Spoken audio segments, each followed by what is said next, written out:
Welcome students. आज भी आपकी वही सीरीज चल रही है जो काफी दिन से चल रही है, जहां तक मोस्ट प्रोबेबली 200 से 250 लेक्चर्स को होने चाहिए। खैर देखते हैं। देखिए, कुछ मेरे जो नए यूजर्स हैं, नए सब्सक्राइबर हैं, उनके लेक्चर स्टार्टिंग में मैं कुछ मुझे बातें बतानी होती है, बहुत ज्यादा इंपॉर्टेंट होती हैं। जो बेटा पुराने यूजर्स हैं, पुराने सब्सक्राइबर हैं, वो स्किप करें और सीधे क्वेश्चन से पहुंचे। पहली बात, देखिए ये जो हमने बेटा सीरीज डिजाइन कर रखी है आपकी, इसमें हमारी कोशिश क्या है कि 60% ऑफ क्वेश्चंस न्यूमेरिकल्स हों और 40% ऑफ क्वेश्चंस थ्योरेटिकल हों। ठीक है, अब इसके पीछे की सोच क्या है, रीजन क्या है। अगर आप एसएससी जेईई की पेपर की बात करते हैं, मतलब junior engineer assistant engineer paper की बात कर लेते हैं, ठीक है।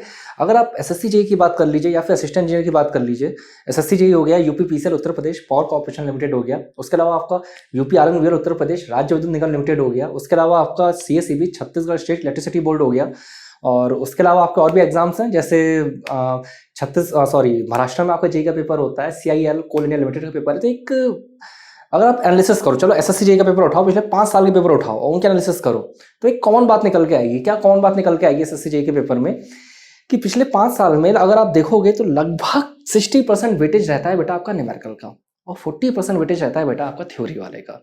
अब आप लोगों की टेंडेंसी क्या होती है, जनरली स्टूडेंट्स की टेंडेंसी क्या रहती है कि न्यूमेरिकल वाले पोर्शन पर बहुत ज़्यादा कंसंट्रेट करते हो। अच्छी बात है, करनी चाहिए, ठीक है, लेकिन थ्योरी वाले पार्ट पे बिल्कुल कंसंट्रेट नहीं करते हो। और बिना थ्योरी के बेटा एग्जाम कभी भी क्लियर नहीं होने वाला। आपको अच्छे मार्क्स लाने और कंपटीशन टफ होता जा रहा है। पहली बात, इस वजह से हमने 60-40 का रेशियो। अच्छा, ये रेशियो की जो बात कर रहा हूँ, ये पूरी सीरीज के रेशियो की बात हो रही है, ऐसा नहीं है कि एक इंडिविजुअल लेक्चर के रेशियो की बात हो रही है। अगर पूरी सीरीज की आप बात करें, सही माना जो भी आपके 200 से 250 जितने भी लेक्चर होते हैं उसकी बात हो रही है, एक बात। दूसरी इंपॉर्टेंट बात क्या है, लेवल ऑफ टिपिकलिटी या फिर डिफिकल्टी। अब इसकी बात मैं क्यों कर रहा हूँ, देखिए एसएससी जेईई की बात कर लेते हैं बेटा। तो एसएससी जेईई में कहानी क्या है, आपके 180 मिनट में 200 क्वेश्चन करने, ठीक है। अब अगर आपको बेटा 180 मिनट में 200 क्वेश्चन करने, तो इसका मतलब क्या निकलेगा, 180 मिनट में 200 क्वेश्चन का बेटा मतलब ये निकलेगा कि एक क्वेश्चन के लिए आपको 50 से 55 सेकंड मिल रहा है, ठीक है। अब जब एक क्वेश्चन के लिए आपको 50 से 55 सेकंड मिल रहा है, तो इसका मतलब क्या है, इसका मतलब बेटा ये है कि इसका मतलब से मेरे कहने का सेंस है कि भाई ऐसा कोई हार्ड एंड फास्ट तो है नहीं कि सारे क्वेश्चन आपके 50 से 55 सेकंड में हो जाएंगे। भाई कुछ क्वेश्चन ऐसे होते हैं जो आपके 10 से 15 सेकंड में हो, कुछ क्वेश्चन ऐसे हो सकते हैं जो आपके 30 सेकंड में हो, कुछ क्वेश्चन ऐसे होते हैं जो आपके 90 सेकंड में हो, कुछ क्वेश्चन होते हैं ऐसे जो आपके 120 सेकंड में हो, कुछ क्वेश्चन ऐसे होते हैं जो आपके 150 सेकंड में हो, ठीक है। तो इस तरीके से टाइम आप वेरी कर सकते हो, सही। अब आप लोगों की टेंडेंसी क्या है, न्यूमेरिकल प्रॉब्लम्स हो गई, कंसेप्चुअल प्रॉब्लम्स हो गई, लेंथी प्रॉब्लम्स हो गई, उससे बहुत ज़्यादा कंसंट्रेट करते हो। अच्छी बात है, करना चाहिए कंसंट्रेट, लेकिन जो बिल्कुल आसान प्रॉब्लम हो गई, एवरेज प्रॉब्लम्स हो गई, सही, जिनका सीधा आंसर देख के हमें टिक लगाना है, उस पर कंसंट्रेट नहीं करते हो। तो बेटा जितनी इंपॉर्टेंट आपके लिए कोई टिपिकल प्रॉब्लम है, उतनी ही इंपॉर्टेंट आपके लिए थ्योरी वाली प्रॉब्लम भी है, ठीक है। तो आपको बेटा थ्योरी वाली प्रॉब्लम पे भी कंसंट्रेट करना है। अगर थ्योरी वाली प्रॉब्लम में कंसंट्रेट नहीं करोगे तब भी दिक्कत है। तो इस सीरीज में हमने कठिन से कठिन क्वेश्चन भी इंक्लूड करा है, एवरेज क्वेश्चन भी इंक्लूड करा है, और आसान से आसान क्वेश्चन जो इलेक्ट्रिकल इंजीनियरिंग का हो सकता है वो भी हमने इंक्लूड करा है, ठीक है, एक बात। दूसरी बात इंपॉर्टेंट है, दो बात मैंने आपको बताई, तो 60-40 का रेशियो मेंटेन करा है हमने इसमें न्यूमेरिकल और थ्योरी के बीच में। उसके अलावा कठिन क्वेश्चन भी है, आसान भी है, ठीक है। हाँ, लेकिन गेट के रिसेंटली 1-2-3 साल के क्वेश्चन इंक्लूड नहीं करें। ईएससी इंजीनियरिंग सर्विस के भी क्वेश्चन हमने इंक्लूड नहीं करें 2-3 साल के पेपर के, क्योंकि वो एक अलग कहानी है। गेट की कहानी अलग है, ईएससी की कहानी अलग है। लेकिन अगर मैं जेईई की बात करता हूँ, असिस्टेंट इंजीनियर की बात करता हूँ, तो वो कहानी बिल्कुल अलग है, ठीक है। दोनों की तैयारी अलग अलग तरीके से होती है, एक बात। तीसरी बात क्या है बेटा, सबसे इंपॉर्टेंट बात, यहाँ पे हमने लगभग सारे सब्जेक्ट इन्वॉल्व करें। चाहे आपका इलेक्ट्रिकल मशीन हो, सही है, इलेक्ट्रिकल मशीन के अलावा चाहे आपका पावर सिस्टम हो, और जैसे मशीन है तो मशीन में ट्रांसफार्मर भी इन्वॉल्व कराया हमने, मशीन में हमने डीसी के भी क्वेश्चन कराए हैं। उसके अलावा हमने आपको सिंक्रोनस के क्वेश्चन भी कराए, हमने इंडक्शन के भी कराए। पावर सिस्टम की बात करें तो पावर सिस्टम में हमने आपको इंसुलेटर के क्वेश्चन भी कराए, ठीक है। हमने आपको कोरोना के क्वेश्चन भी कराए, हमने आपको सेकंड टेंशन मतलब पर यूनिट भी कराया, हमने फॉल्ट एनालिसिस सब कुछ इंक्लूड कर रखा है, मेजरमेंट भी इंक्लूड कर रखा है, बेसिक इलेक्ट्रिकल भी कर रखा है, नेटवर्क भी कर रखा है, बेसिक इलेक्ट्रॉनिक्स भी कर रखा है। सारे सब्जेक्ट हमने, control system, power electronics, approximately सारे हमने जितने भी आपके पॉसिबल सब्जेक्ट्स हैं सारे इन्वॉल्व करने की कोशिश करी है, ठीक है। दूसरी बात, एक आखिरी बात, कि देखिए एक लेक्चर में मिनिमम आपको 20 से 30 क्वेश्चन तो मैं कराऊंगा ही, मतलब 15 से 20 क्वेश्चन तो कराऊंगा ही। बहुत सारे क्वेश्चन में मैं आपको डिटेल सोल्यूशन प्रोवाइड करूंगा। जब मैं आपको डिटेल सोल्यूशन प्रोवाइड करूंगा तो इसका मतलब क्या है, मिनिमम आपके एक लेक्चर में बेटा 30 से 35 क्वेश्चन रेडी होने हैं, ठीक है।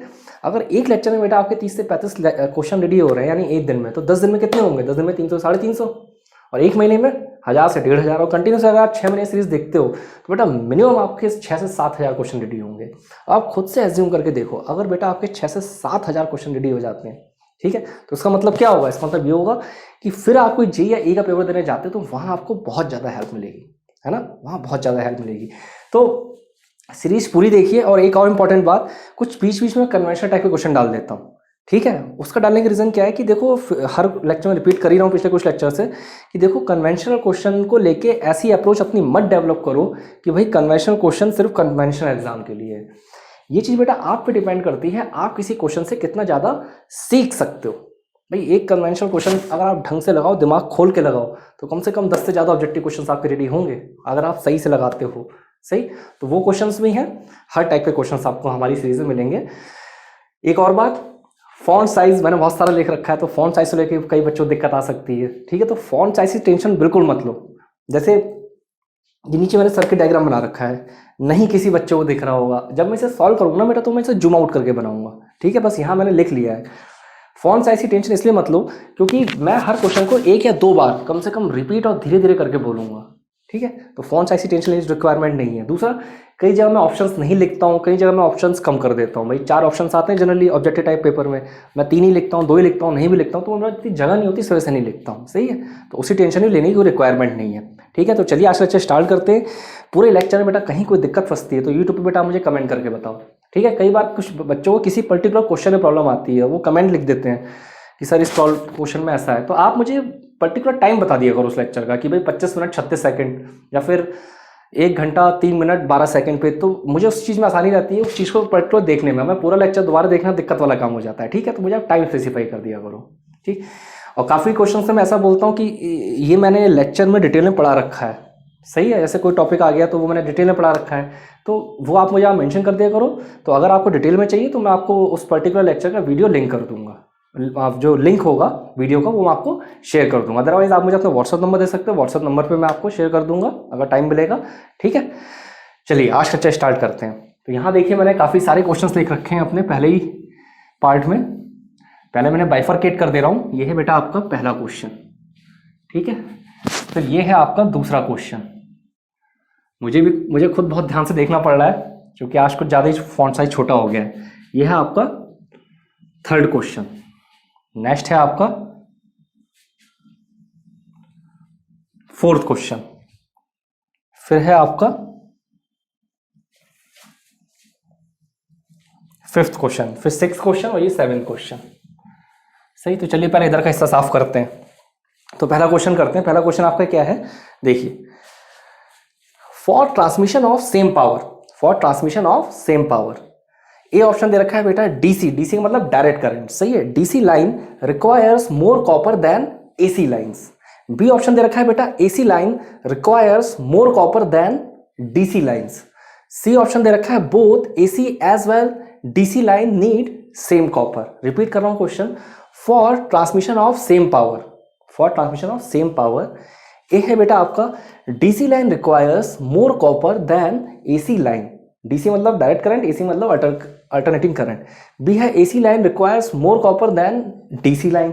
और सी है बेटा both AC as well DC line need same copper. तो देखिए यहाँ पे किसकी बात हो रही है। ये जो बेटा क्वेश्चन है आपको बहुत अच्छा क्वेश्चन है और कॉमन सेंस का क्वेश्चन है। यहाँ पे देखो, मैं अगर ट्रांसमिशन सिस्टम की अगर बेटा आपकी बात करी जाए, सही, तो ट्रांसमिशन सिस्टम बेसिकली आपके 2 टाइप के हो सकते हैं। से अगर मेजर बात करी जाए तो देखते हैं, मैं अभी वोल्टेज लेवल पे बात नहीं कर रहा हूँ, मैं टाइप्स ऑफ सप्लाई की बात कर रहा हूँ, ठीक है। क्योंकि ट्रांसमिशन सिस्टम का भी कई तरीके से क्लासिफिकेशन कर सकते हैं, जैसे कि on the basis of length कर सकते हैं। लेंथ मतलब क्या है कि शॉर्ट ट्रांसमिशन लाइन हो गई, मीडियम ट्रांसमिशन लाइन हो गई, लॉन्ग ट्रांसमिशन लाइन, उसकी बात नहीं कर रहा हूँ, मैं टाइप्स ऑफ सप्लाई की बात कर रहा हूँ। तो 2 तरीके से कर सकते हैं बेटा। देखिए, एक हो जाएगा आपका DC transmission system, DC transmission system, और दूसरा हो जाएगा बेटा आपका एसी ट्रांसमिशन सिस्टम। अब एक बात ऑब्जर्व करिए, अगर मैं डीसी में मुझे ट्रांसमिट करना होगा तो डीसी में क्या फ़ायदा होता है। डीसी में देखो बेटा, एक आपका फॉरवर्ड कंडक्टर होता है और एक आपका रिटर्न कंडक्टर होता है, सही है। तो डीसी में आपका एक कौन सा हो गया, फॉरवर्ड कंडक्टर, क्योंकि हमें पाथ तो कंप्लीट करना है ना। करंट फ्लो होने की नेसेसरी कंडीशन क्या होती है कि सर्किट आपका क्लोज होना चाहिए, ओपन सर्किट में करंट फ्लो नहीं करती है। एक हो गया आपका फॉरवर्ड कंडक्टर, और दूसरे कंडक्टर की अगर मैं बात कर लेता हूं तो दूसरा क्या होता है आपका, रिटर्न कंडक्टर, सही। यानी अगर आपके पास दो कंडक्टर हैं, एज्यूम कर ले रहे हैं, दो कंडक्टर का मतलब क्या है कि ये दो कंडक्टर हैं आपके पास, ये हो गया फॉरवर्ड कंडक्टर, ये हो गया रिटर्न कंडक्टर, सही है। फॉरवर्ड और रिटर्न कंडक्टर, ठीक, ये वाला फॉरवर्ड, ये वाला रिटर्न, तो यानी सर्किट कंप्लीट हो रहा है आपका। यानी डीसी ट्रांसमिशन सिस्टम में क्या है, सिर्फ आपको ट्रांसमिट करने के लिए सिर्फ दो ही कंडक्टर की रिक्वायरमेंट है, ठीक है। एक बात ये क्लियर हो गया। अब अगर अपने हिंदुस्तान की बात करते हैं, हिंदुस्तान की ही बात करेंगे, ऑब्वियस सी बात है, तो हमारा जनरली 3 फेज सिस्टम यूज हो रहा है, सही। अगर डिस्ट्रीब्यूशन की बात करूंगा तो डिस्ट्रीब्यूशन में क्या हो रहा है, डिस्ट्रीब्यूशन में अभी मैं बंडलिंग की बात नहीं कर रहा हूँ, सही है, बंडलिंग फिर अलग कहानी हो जाएगी, जनरलाइज बात हो रही है। डिस्ट्रीब्यूशन सिस्टम की बात करूँ तो 3 फेज 4 वाई सिस्टम हो गया भाई, 3 आपके फेज के हो गए और एक आपका न्यूट्रल का हो गया। ट्रांसमिशन की बात कर रहा हूँ तो 3 फेज सिस्टम, यानी मिनिमम 3 कंडक्टर तो चाहिए ना आपको, 1 2 3, फेज ए या फिर conductor A, phase B, phase C, सही। यानी 3 कंडक्टर तो बेटा आपको चाहिए। तो यानी और ट्रांसमिशन करना है तो ऑब्वियस सी बात है, लेंथ आपकी सेम होगी, लेंथ और यहां जो लेंथ होगी ट्रांसमिशन सिस्टम की, वो आपकी क्या होगी, दोनों में आपकी सेम होगी। तो बात समझिए, जो आपकी ट्रांसमिशन सिस्टम की लेंथ सेम है और एसी सिस्टम में आपको in comparison to DC system ज़्यादा कनेक्टर यूज करने पड़ रहे हैं, तो ऑब्वियस सी बात है एसी सिस्टम आपका कॉस्टली होगा। खैर यहाँ पे क्वेश्चन देख लें, क्वेश्चन क्या है, सेम पावर की कहानी हो रही है, तो बी वाला ऑप्शन सही है। AC line requires more copper than DC line. क्यों? क्योंकि जब आपके नंबर ऑफ कंडक्टर्स ज़्यादा हो जाएंगे तो ऑब्वियस सी बात है, for same power for same transmission length, ठीक है। तो जब आपके नंबर ऑफ कंडक्टर ज़्यादा हो जाएंगे, क्योंकि ज़्यादा ये रीज़न समझा दिया कि डीसी में आप बेटा 2 ही कंडक्टर चाहिए, फॉरवर्ड और return conductor, circuit complete, power transmit.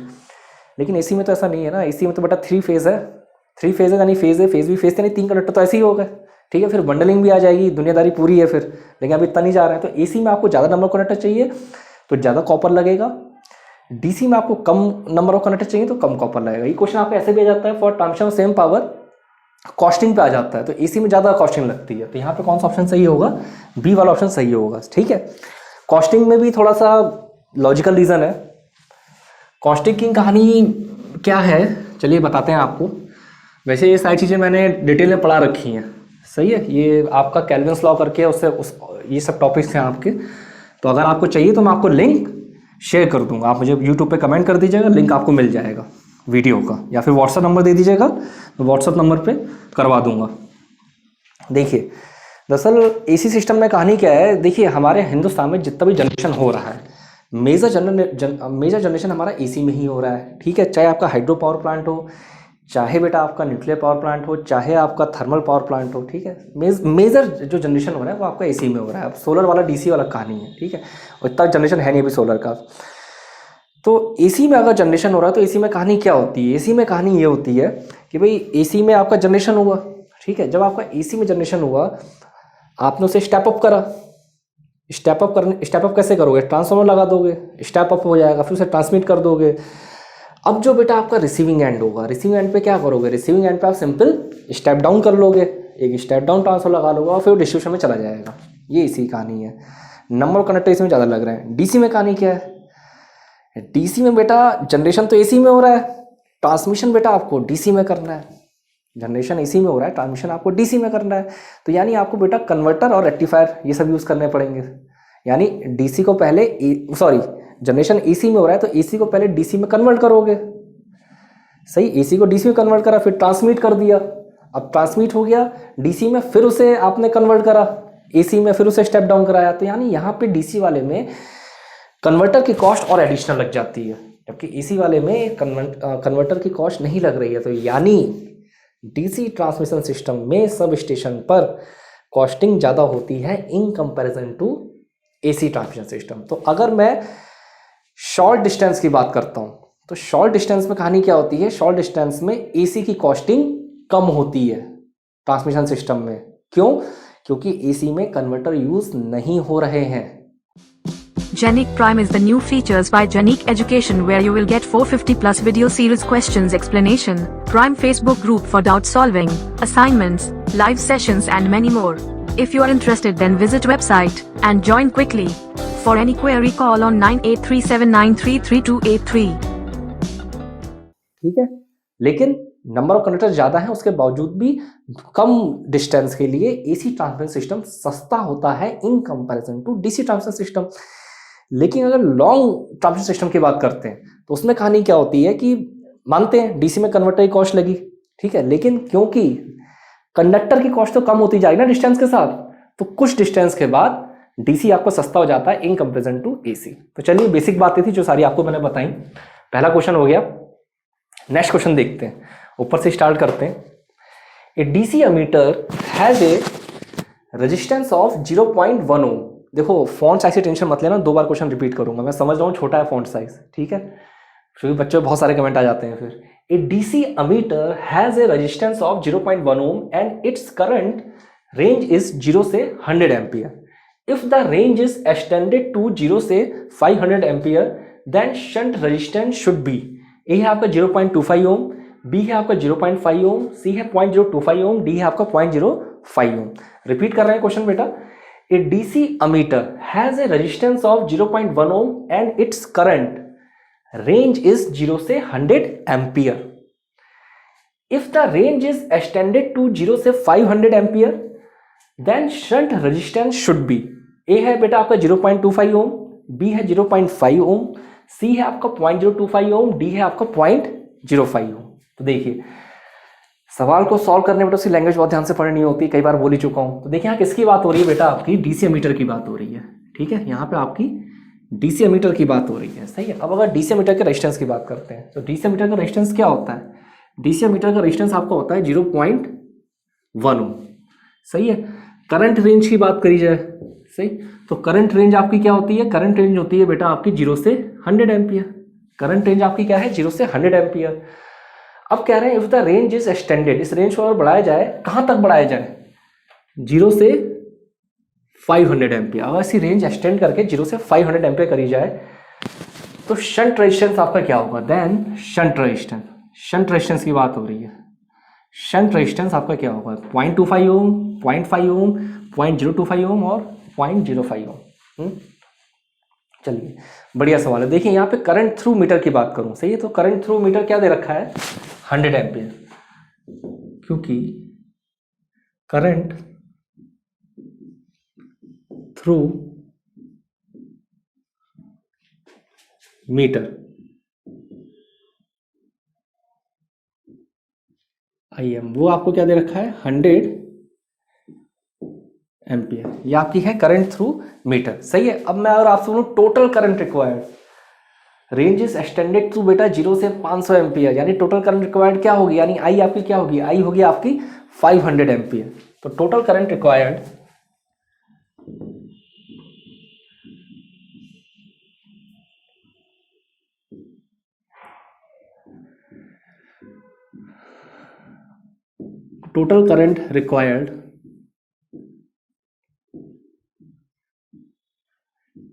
आई आपकी क्या हो जाएगी, आई आपकी हो जाएगी 500 एम्पियर, सही है।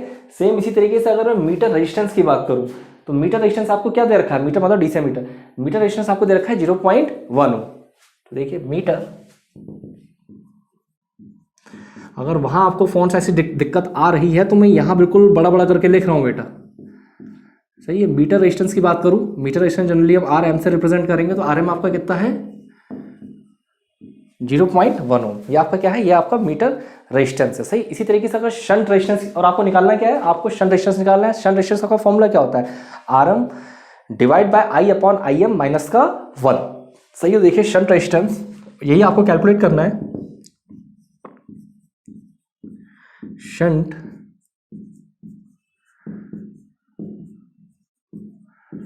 रेजिस्टेंस आपका क्या होगा, RM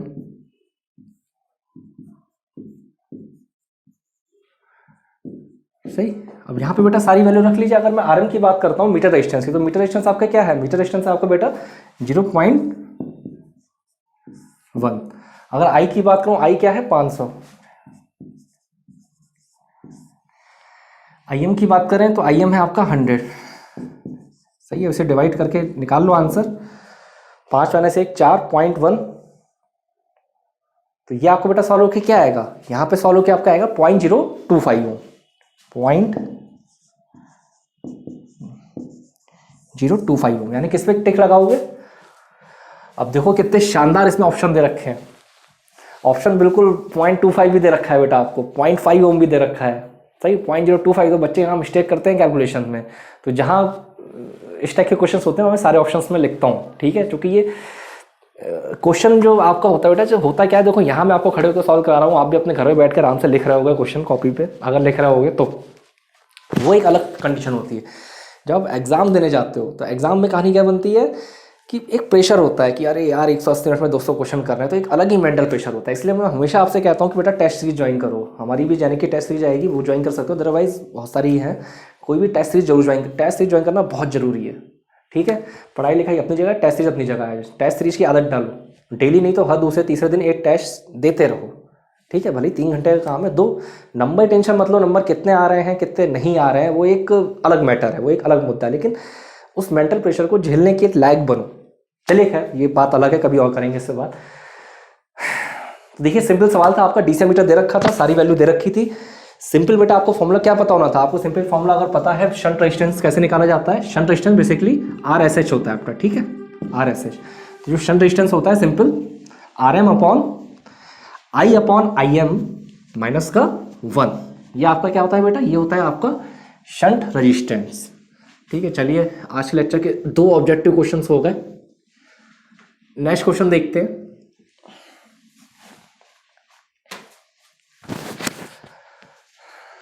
the linear variable differential transformer LVDT, सही, प्राइमरी मेजर्स, ए ऑप्शन है आपका डिस्प्लेसमेंट, बी है आपका वेलोसिटी और सी है आपका एक्सेलरेशन, ठीक है। मैं रिपीट कर रहा हूं, अगर फोन से दिक्कत आ रही है। The linear variable differential transformer यानी LVDT, प्राइमरी मेजर्स, ए है बेटा डिस्प्लेसमेंट, बी है आपका वेलोसिटी, सी है आपका एक्सेलरेशन। तो यहां पे कौन सा ऑप्शन सही होगा, ए है आपका डिस्प्लेसमेंट, ठीक। तो ये ऑप्शन आपका करेक्ट हुआ।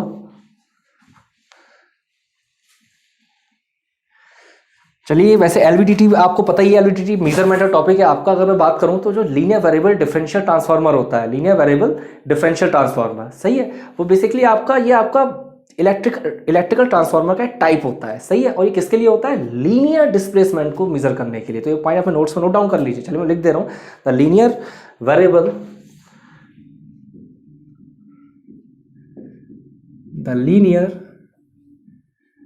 वेरिएबल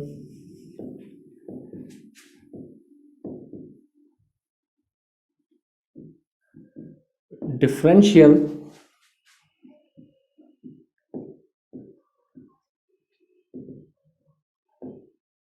ट्रांसफॉर्मर यानी LVDT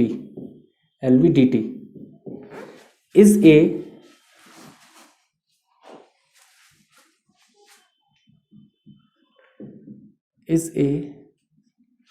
the linear variable differential transformer LVDT is a type of, ये किसका टाइप होता है, is a type of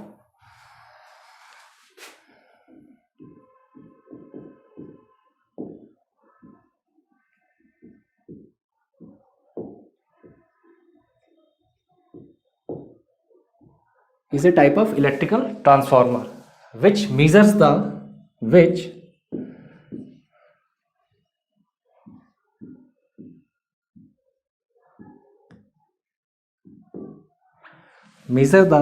linear displacement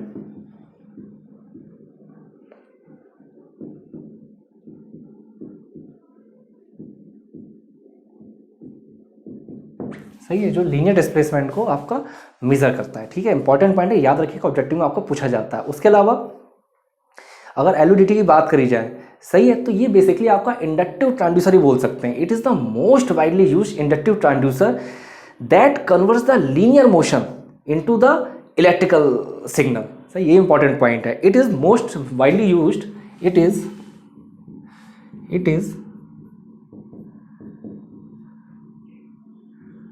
most widely used, it is most widely used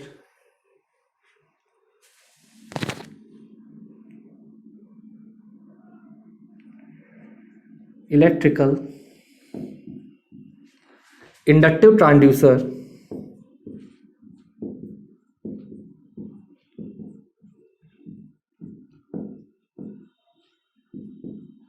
it is most widely used electrical inductive transducer which converts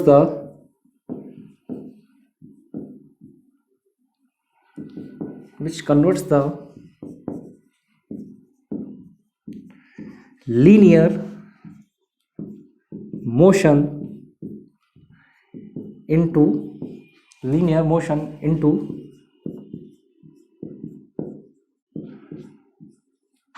electrical signal. ठीक है, तो ये सारी basic बातें थी किसके बारे में थी आपकी, ये सारी बेसिक बातें थी बेटा आपके एलवीडीटी के बारे में, जो बहुत ज़्यादा इंपॉर्टेंट है आपके एग्जाम पॉइंट ऑफ व्यू से। सही है, एलवीडीटी आपका मेजरमेंट वाले पार्ट में लगता है। ठीक है, तो चलिए ये क्वेश्चन आपका हो गया। नेक्स्ट क्वेश्चन देख लेते हैं। चलिए इसके बाद नेक्स्ट क्वेश्चन आपका क्या है, which welding is use to fix broken railway lines. ये ऑप्शन है बेटा आपका कार्बन आर्क वेल्डिंग, बी है आपका थर्मिट वेल्डिंग। रिपीट कर रहा हूं, which welding is used to fix broken railway lines. A है बेटा आपका कार्बन आर्क वेल्डिंग, बी है आपका थर्मिट वेल्डिंग। इसमें दो ऑप्शन आपके और थे, एक था आपका रेजिस्टेंस वेल्डिंग और एक था आपका सॉलिड स्टेट वेल्डिंग। जगह नहीं थी मेरे पास तो मैंने नहीं लिखा था। सही है, रेजिस्टेंस वेल्डिंग और सॉलिड स्टेट वेल्डिंग। तो यहाँ बेटा क्या बात हो रही है, वेल्डिंग की बात हो रही है। सही, देखो आप लोग कहते हो ना कि मैं एस्टिमेशन कॉस्टिंग क्वेश्चन नहीं कराता हूं, तो देखो एस्टिमेशन कॉस्टिंग क्वेश्चन है, विच वेल्डिंग इज, या फिर यूटिलाइजेशन ऑफ इलेक्ट्रिकल एनर्जी का मान लो, which welding is used to fix broken railway lines. यहाँ पे किसकी बात हो रही है बेटा, यहाँ पे बात हो रही है बेटा आपकी ब्रोकन रेलवे लाइंस, मतलब आपकी ये रेलवे लाइन से बीच में कहीं ब्रेक हो रही है जो पटरी है, तो उसे वेल्ड करने के लिए किस टाइप की वेल्डिंग आपकी यूज होती है, तो बेटा वो होती है आपकी थर्मिट वेल्डिंग। सही, तो देखो मैं जिन क्वेश्चन की लेक्चर की स्टार्टिंग में बात कर रहा था ना कि बहुत सारे क्वेश्चन ऐसे होते हैं जो 5 सेकंड में होते हैं, 3 सेकंड में होते हैं, ये उस कैटेगरी में क्वेश्चन आते हैं। सही, यही क्वेश्चन होते हैं, अगर आप इन पे ज़्यादा मेहनत करो तो फिर जो आपके कठिन क्वेश्चंस हैं उसके लिए आप अपना एडिशनल टाइम निकाल सकते हो। सही, इसी तरीके से पेपर सॉल्व होता है कि आसान क्वेश्चन जल्दी से करो और जो बड़े क्वेश्चन है उसके लिए आपको ज़्यादा टाइम मिले। ठीक है, चलिए रेजिस्टेंस वेल्डिंग थोड़ी बात कर लेते हैं कि रेजिस्टेंस वेल्डिंग की कहाँ पे एप्लीकेशन होता है। Application of resistance welding.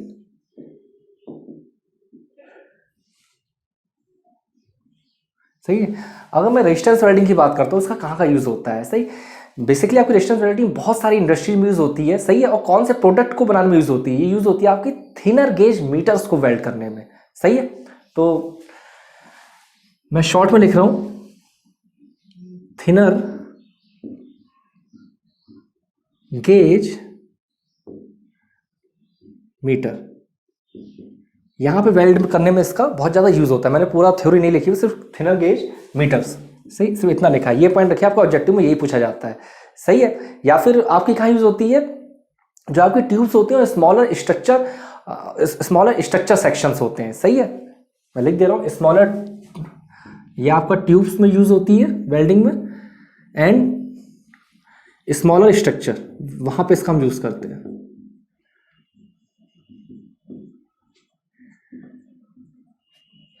उसके अलावा मैं बात कर ले रहा हूँ दूसरी वेल्डिंग क्या थी आपकी, दूसरी वेल्डिंग थी आपकी कार्बन आर्क वेल्डिंग। तो कार्बन आर्क वेल्डिंग का कहाँ एप्लीकेशन होता है, और ये सारा इंडस्ट्रीज में है। ठीक है, मैंने लिखा नहीं है इंडस्ट्रीज, एप्लीकेशन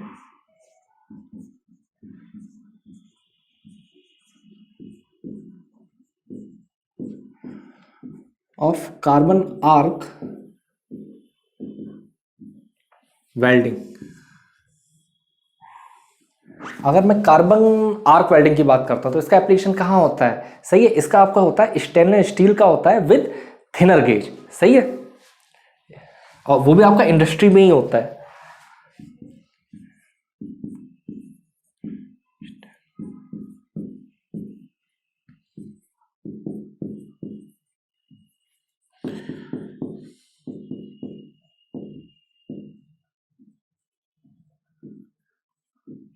सही है, stainless steel with thinner gauge यहाँ पे आपका यूज़ होता है। और आपका क्या होता है, जो आपका हाई ग्रेड निकल अलॉय होता है वहाँ इसका यूज़ होता है। सही है, हाई ग्रेड निकल अलॉय को वेल्ड करने में, हाई ग्रेड निकल अलॉय।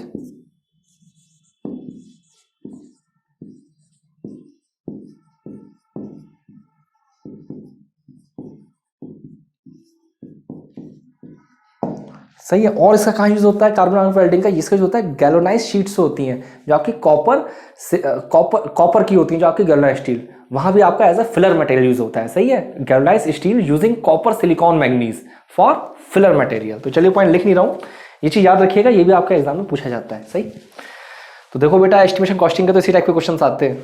एस्टिमेशन कॉस्टिंग में ऐसा नहीं है कोई रॉकेट साइंस वाला क्वेश्चन आ जाएगा। और ये दो सब चले भी, ये जो दो सब्जेक्ट आपके हैं ऐसे सब्जेक्ट हैं जिसकी वजह से आपके एग्जाम में बहुत फर्क पड़ता है। बच्चे एस्टिमेशन कॉस्टिंग और यूटिलाइजेशन ऑफ इलेक्ट्रिकल एनर्जी को बिल्कुल पढ़ते ही नहीं है। मशीन पढ़ते रहेंगे, पावर सिस्टम पढ़ते रहेंगे, मेजरमेंट पढ़ते रहेंगे, बेसिक इलेक्ट्रिकल पढ़ते रहेंगे, बेसिक इलेक्ट्रॉनिक्स पढ़ते रहेंगे, लेकिन एस्टिमेशन कॉस्टिंग और यूटिलाइजेशन ऑफ इलेक्ट्रिकल एनर्जी को बिल्कुल इग्नोर कर देते हैं। मानता हूँ कि इसका वेटेज बहुत ज़्यादा नहीं होता है। अगर 100 क्वेश्चन है 100 में से मुश्किल 5 क्वेश्चन या 6 क्वेश्चन आएंगे आपके दोनों को मिला के, 6 या 7 क्वेश्चन मैक्सिमम। लेकिन ये 6 से 7 क्वेश्चन बहुत इंपॉर्टेंट होते हैं आपका एग्जाम क्लियर करने के लिए। तो जैसे मैंने बोला था लेक्चर स्टार्टिंग में, कठिन से कठिन क्वेश्चन पे ध्यान देना है, एवरेज क्वेश्चन पे ध्यान देना है, आसान से आसान क्वेश्चन पे ध्यान देना है। उसी तरीके से आपको बेटा एस्टिमेशन हर सब्जेक्ट पे ध्यान देना है। बच्चों टेंडेंसी क्या है, बच्चों टेंडेंसी ये हो जाती है कि अरे सर मैं 5 सब्जेक्ट पढ़ के गया था, 2 सब्जेक्ट पढ़ के नहीं गया था, पूरा पेपर में 2 सब्जेक्ट से ही आया। हर बच्चे की कहानी यही है कि भाई मान लेते हैं 6 सब्जेक्ट है, सर 4 सब्जेक्ट में सही से पढ़ के गया था लेकिन 2 सब्जेक्ट पढ़ के नहीं गया था, और सर सबसे ज़्यादा क्वेश्चन 2 सब्जेक्ट से ही है। सही, तो ऐसा करने की कोई जरूरत नहीं बेटा, सब पढ़ के जाओ। ठीक है, चलिए फिर से आपको utilization of electrical energy question है, सीधे टिक मारने वाले ही है।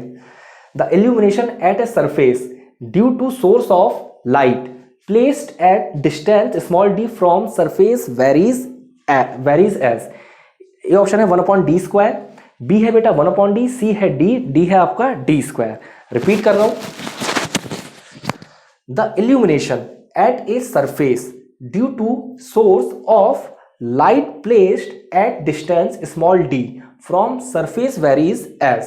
ए ऑप्शन है 1/d स्क्वायर, बी है बेटा 1/d, सी है बेटा आपका d और डी है आपका d स्क्वायर। सही है, तो यहां पर क्या होगा 1/d स्क्वायर। ये सीधे करेक्ट, इसमें इतना रॉकेट साइंस नहीं, पूरा डेरिवेशन भी है इसका, लेकिन चलिए वो छोड़िए। यहाँ पे इल्यूमिनेशन की बात हो रही है, ऑब्वियस सी बात है सोर्स से ही होगा। और कह रहे हैं कि ये माना ये आपका कोई सोर्स है, ठीक है, यहाँ से इल्यूमिनेशन हो रहा है। सही है, और ये आपकी सरफेस है। सही है, और ये डिस्टेंस d दे रखी है, तो उस केस में उसकी वैल्यू पूछा है कि कितना इल्यूमिनेशन होगा, तो 1/d स्क्वायर। ये फॉर्मूला याद रखिएगा 1/d स्क्वायर, क्योंकि बेटा इस पर आपके ऑब्जेक्टिव टाइप क्वेश्चन भी फ्रेम होते हैं। सही, जो ऑब्जेक्टिव टाइप क्वेश्चन आपके लिए बहुत ज़्यादा इंपॉर्टेंट है वो। ठीक है, चलिए नेक्स्ट क्वेश्चन देख लेते हैं। नेक्स्ट क्वेश्चन क्या है, फॉन्ट साइज में दिक्कत अगर आएगी, जो काफी कंजेस्टेड लिखा हुआ है, तो मैं दोबारा रीड करूंगा। देखिए, which is characteristics of an ideal voltage amplifier with respect to input and output impedances. A है आपका low input and high output impedance, B है आपका high input and low output impedances, C है बेटा low input and low output impedances, D है बेटा high input and high output impedances. Repeat कर रहा हूं, which is characteristics of an ideal voltage amplifier with respect to input and output impedance. A है बेटा low input and high output impedances, B है बेटा high input and high output impedances, C है low input and low output impedances, D है बेटा high input and high output impedances. ठीक है, तो यहां पे किसकी बात हो रही है, यहां पे बात हो रही है आइडियल वोल्टेज एम्पलीफायर। सही, कैरेक्टरिस्टिक्स पूछ रहे हैं आपसे। सही, वो किसी पूछा है आइडियल वोल्टेज एम्पलीफायर के लिए। आइडियल वोल्टेज एम्पलीफायर में इनपुट एंड आउटपुट इम्पिडेंस की कहानी पूछ रहे हैं कि भाई क्या रिलेशन होता है। ठीक है, तो चलिए मैं आपको 2 पॉइंट लिख रहा हूं, याद रखिएगा, इंपॉर्टेंट पॉइंट है। जैसे मैं वोल्टेज एम्पलीफायर के लिए लिख रहा हूं और करंट एम्पलीफायर के लिए लिख रहा हूं। For voltage amplifier, for voltage amplifier, for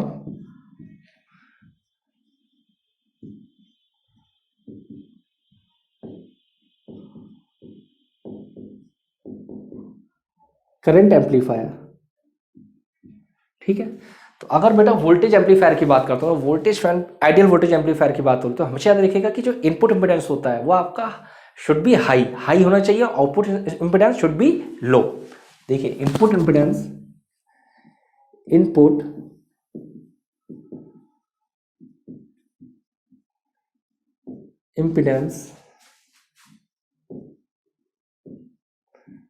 should be high and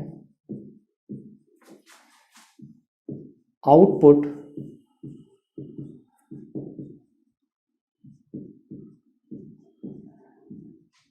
impedance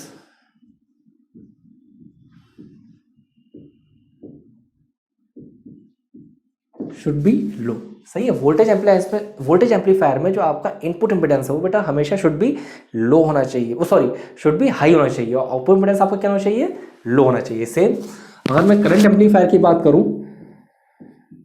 तो करंट एम्पलीफायर में क्या होगा, input impedance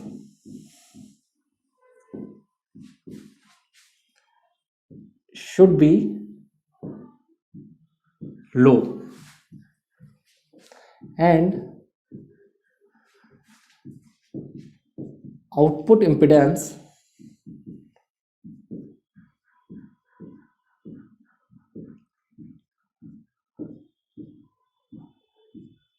should be high.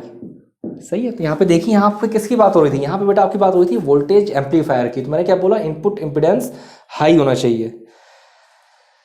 तो high input impedance and low output impedance, ठीक है। ये बी वाला ऑप्शन आपका बिल्कुल करेक्ट ऑप्शन होगा। अच्छा, ये जो मैं आपको पॉइंट्स ऐसे लिखा देता हूँ, इन पॉइंट्स को बेटा आप लोग भी बहुत ध्यान से अपने नोट्स में लिखा करो, सही है। क्योंकि इसका रीज़न क्या है, इसका रीज़न ये है कि पीडीएफ तो बेटा हम आपको दे नहीं पा रहे, ठीक है, वरना हम आपको पीडीएफ दे देते, लेकिन पीडीएफ हमारी रेडी नहीं हो पाई, सही। तो कोई बात नहीं, पीडीएफ रेडी नहीं हो रही, लेकिन एटलीस्ट ये चीज़ आपकी रेडी हो रही है। अपने नोट्स प्रॉपर मेंटेन करो, थोड़ी सी मेहनत कर लो, कोई दिक्कत नहीं है। चलिए नेक्स्ट क्वेश्चन देखते हैं।